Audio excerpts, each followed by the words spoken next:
గత వైసీపీ ప్రభుత్వ హయాంలో రైస్ మిల్లర్లు ఎన్నో ఇబ్బందులు పడ్డారని, అటువంటి ఇబ్బందులు తమ కుటుంబ ప్రభుత్వంలో ఉండవని పెద్దాపురం ఎమ్మెల్యే నిమ్మకాయల చినరాజప్ప అన్నారు.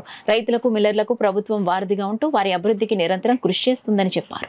సోమవారం కాకినాడలోని జిల్లా రైస్ మిల్లర్స్ అసోసియేషన్ భవనంలో జిల్లా రైస్ మిల్లర్స్ అసోసియేషన్ అధ్యక్షుడిగా నున్న రామకృష్ణ బాధ్యతల స్వీకారం సందర్భంగా సభను ఏర్పాటు చేశారు. ముఖ్య అతిథిగా హాజరైన చినరాజప్ప మాట్లాడుతూ మిల్లర్ల వ్యవస్థను నాశనం చేసిందన్నారు. ప్రస్తుతం అటువంటి ఏమీ ఉండకపోగా వారి నిరంతర అభివృద్ధి కోసం పనిచేస్తుందన్నారు. రైతు బాగు కోసమే టీడీపీ అనేక పథకాలను అందిస్తుందని చెప్పారు. జిల్లాలో ఉన్న పెద్ద స్థాయి మిల్లర్లందరూ చిన్న మిల్లర్లను ఆదుకోవాలన్నారు. అందుకు తాము కూడా నిరంతరం సహకరిస్తామని చెప్పారు.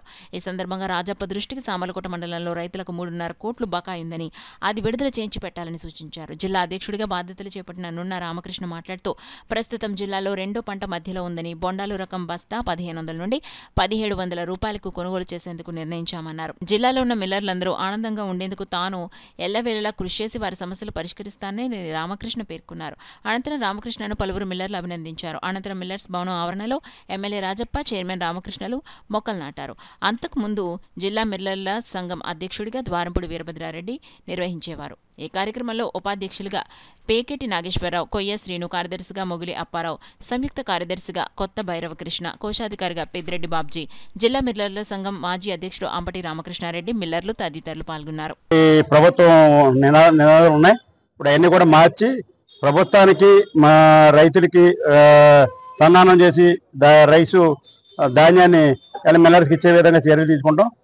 మిల్లర్స్ మరి చిన్న రైతులను మోసం చేయకుండా ఇవాళ అందరినీ చూడవలసిన బాధ్యత మిల్లర్స్ అసోసియేషన్ మీద ఉంది.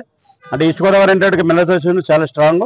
ఎందుకంటే ఏదైనా ఉపద్రవాలు వచ్చినప్పుడు కూడా సాయం చేసే పరిస్థితి మరి బాడీకి ఉంది. అంచేత ఈ బాడీకి మొదటి టోటల్ నవమ గారికి కానీ బాడీ అందరూ కూడా అభినందన తెలియజేసుకున్నాను.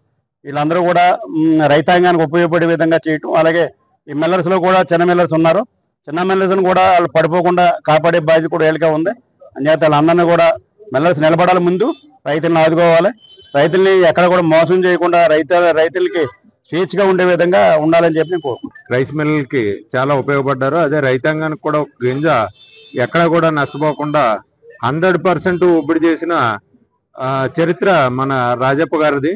ఈసారి కూడా ఈ 5 సంవత్సరాలు కూడా ఈ గవర్నమెంట్ లో మాకు అనుసంధానకర్తగా ఉండి గవర్నమెంట్ దగ్గర నుంచి రావాల్సిన, మిల్లర్స్ కి రావాల్సిన బకాయిలు అయితేనేమి, మాకు టార్గెట్లు తగ్గిపోయిన టార్గెట్లు పెంచడం కానీ, రైతాంగానికి ఏ విధమైన అభ్యంతరాలు లేకుండా రైస్ మిల్లర్స్ దగ్గర నుంచి మేము అందరికీ సహాయ సహకారాలు అందిస్తామని మన రాజప్ప గారికి హామీ ఇవ్వడం జరిగింది. ఆ రకంగా అన్ని రకాలుగానే గవర్నమెంట్ తోటి స్నేహపూర్వకంగా మేము మెలిగి గవర్నమెంట్కి మంచి పేరు తీసుకొచ్చేలాగా మా అసోసియేషన్ కూడా మెలుగుతుందని నేను రాజప్ప గారు సమక్షంలో నేను హామీ ఇవ్వడం జరిగింది.